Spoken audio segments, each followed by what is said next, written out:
Lors de ce tutoriel, vous allez voir 3 méthodes différentes pour transformer des surfaces en un corps volumique dans SolidWorks. Commençons par créer nos surfaces avec l'outil Restreindre surface, qui vous permet de facilement choisir les zones à garder dans votre modèle. La première méthode consiste à épaissir simplement votre surface en rajoutant de la matière au-dessus, au-dessous ou de part et d'autre de celle-ci.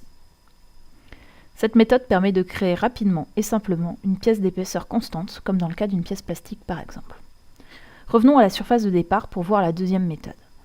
La fonction surface remplie va vous permettre à la fois de fermer une surface en créant un volume clos, mais aussi de créer un volume directement. Il faut alors cocher l'option Créer un solide, et alors automatiquement SolidWorks remplira le volume, comme on peut le voir sur cette coupe. Enfin, troisième méthode, si vous avez plusieurs surfaces ouvertes mais non cousues entre elles, elles sont reconnaissables à leurs arêtes bleues, vous pouvez utiliser la fonction surface cousue, et là encore l'option Créer un solide. En une fonction, vous recousez les faces, et créer le corps volumique.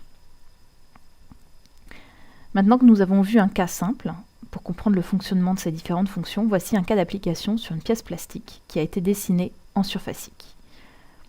La fonction épaissir fonctionne également avec une surface formant un volume clos, ce qui peut être très pratique lorsque l'on récupère des fichiers d'un fournisseur en surfacique et que l'on a besoin de les transformer en volume.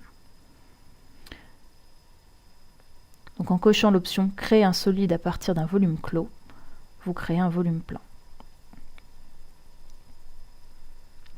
Vous pouvez également épaissir votre pièce de quelques millimètres et ensuite utiliser toutes les fonctions classiques de SolidWorks sur le modèle, comme par exemple la fonction feuillure pour séparer la pièce en deux demi-coques ou la fonction ergot pour ajouter des ergots de fixation.